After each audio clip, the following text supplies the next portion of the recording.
Alright, sorry about that. My battery, the GoPro batteries only last maybe about 45 minutes. So me yakking away, as you might have noticed, my video cut off halfway through.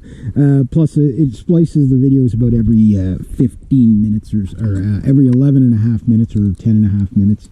I'll grab my GoPro 5 here. So I know the mics aren't the best in this, but so anyway, I'll get back to what I was saying.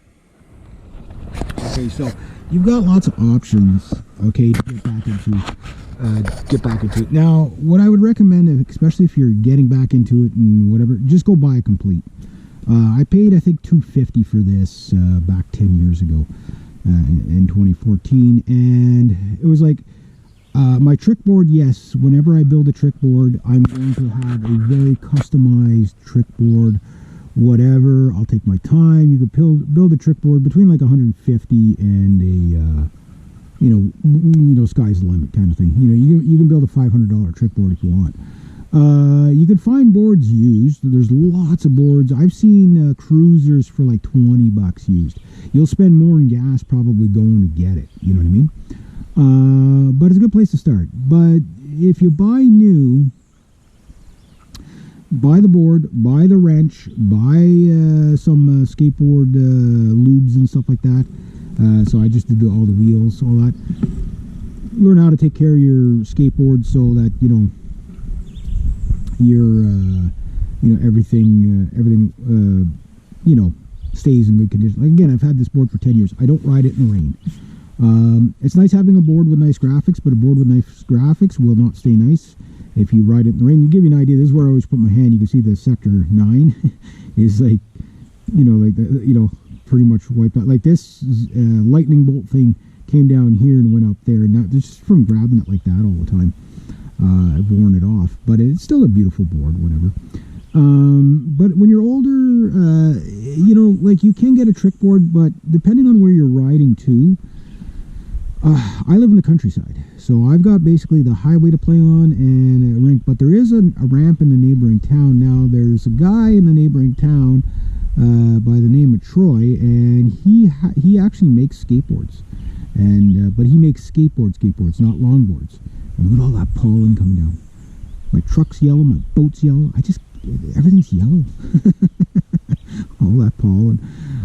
It's been raining a lot, so when it rains a lot, you get a lot of pollen. We need it. Should be a good year for gardening.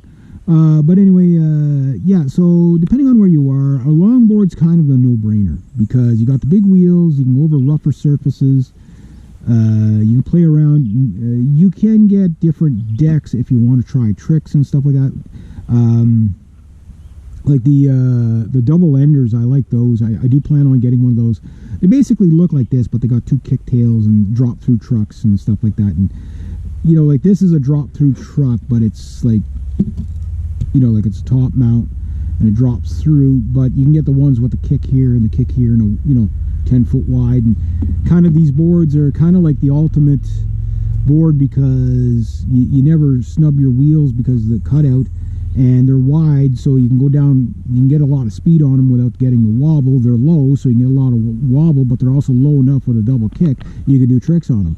So I'm looking at like the Restless you know, skateboards that they have, you know, between 35 and 38 inches long. If you're really kind of not the best on a board, longer is not necessarily easier, but you know, it's a little more forgiving usually, because where it's not so much about the deck, it's between here and here. Like, for example, if these trucks were here, this board would be so squirrely, even with the same deck, right?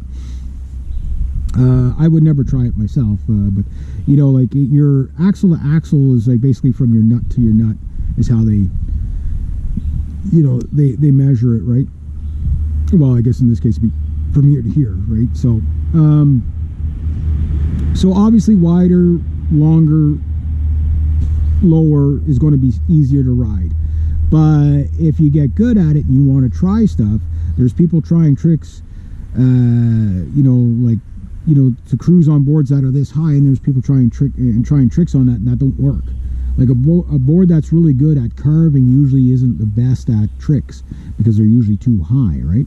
A board that's really good at tricks is usually really low, and it's not so good for carving because you're always snubbing out the wheels, every time you go to turn, because you lose turning radius as you get lower, right? Unless you lengthen out your. So, there's things like that to go by. Like, for example, the board is the wheels are slightly out past the board on this one. Hopefully I got it. The wheels are slightly out past the board on this one. So this is a very stable platform, like crazy stable, but yet it's super maneuverable. Yeah, so for older people, yeah, I highly recommend it. Older meaning over the age of 30. You know what I mean? Under the age of 30, you're still pretty athletic usually at that age. And even if you're not athletic, male, female, doesn't matter here. If you're not that athletic, you can still find a board that'll work for you. If you've never done skateboarding, and I've seen videos of people like that have never skateboarded when they were kids, so they have no clue what they're getting on. Go to a skate park, get some tips. There's people out there that will actually teach you how to skateboard. And longboarding is a great place to start because it's just way more forgiving. An actual trick board, you have to pick a board that will fit you. And the best is just to go into an actual skate shop. Even if you don't buy, just say, look, I don't know what kind of board to get. I'm 35 years old, I'm 50 years old, I'm 78, I'm 172 years old. I don't know what board to buy. So you walk in and you grab something off the shelf, you stand on it, okay.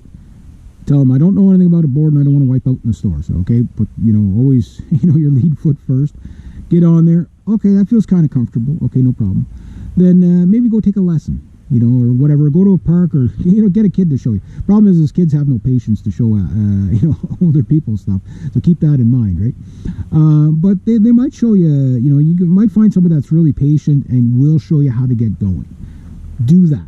You know what I mean? Now, if you're one of those people like me, I wouldn't say I was the biggest daredevil when I was a kid, but I did do a lot of stupid things. And, skateboarding was something that I didn't do all the time, but I did do it. So I knew what was, how to balance on a skateboard, whatever. You never really forget how to do that. It's like riding a bicycle. You never forget how to do it. But you might not be as coordinated as you thought you were. Now, 10 years ago, when I got back into skateboarding, I started with my 1970s Proline skateboard, which that thing was just deadly. But I skated it around. I got rid of it. I shouldn't have got rid of it, to be honest with you. It was, because I can appreciate something like that now. You know what I mean? Like, it was so deadly, that thing. It was so deadly. You couldn't slalom with it without dying. You couldn't cruise with it without dying. You definitely couldn't take a hill with it without dying. And a trick was a death sentence. I miss it. It was a great board. But anyway, yeah. So, but it was a thing. But now the boards are built so nicely now. Like, you get on some of these boards, and you're like, oh, I can't do this, I can't. And you step on it. It's like, you step on something like this, and it's like, a little old lady could use one of these. You know what I mean? Like, they're so forgiving. Yes, you can hurt yourself on it. Wear the gear, wear the head, like I lectured for the kids in the last one, wear the protective gear, put on the brain bucket. Oh, man. But anyway, yeah, so like it's really easy to get into, guys. Like, it's not as intimidating as you think. Now, if you're going to get into the trick board stuff and you've never done it before and you are older, buy the most forgiving board you can get. You know what I mean? Because you are going to get hurt bad. You are going to get, the first time you try to ollie, you're probably going to, first time you try a rolling ollie, especially, if you don't have that balance down, man, you're going to be breaking a hip. I'm not trying to scare you. I'm just trying to keep it real. Kick flips. Like, I went and bought one of those cheap Canadian Tire, $30 boards, with the 7.25 inches wide, that kind of thing, 7 inches wide, 31 inches long. Yeah, no, that's not for you. That's for a little kid. Yeah, no, you need a board that's probably going to be as long as this or longer. For me, I'm looking at some of the trick boards that are, 8.5, 8.75 board deck, just to be, just so you're going to land on the thing when you come back down and you don't land on your ankle, right? So the trick boards, I'd say go with a cruiser. that you can learn tricks on because it's more forgiving. Just because you got a 9-inch, 9-inch wide, 10-inch wide board, you're going to land on that thing, even if the tricks are a little bit less. You know what I mean? An ollie's an ollie. You know what I mean? Okay, so it's a slightly heavier board, whatever. It's got the kicktail on it. Whatever. That's kind of, it's easier to ride. It's safer to ride. Now, once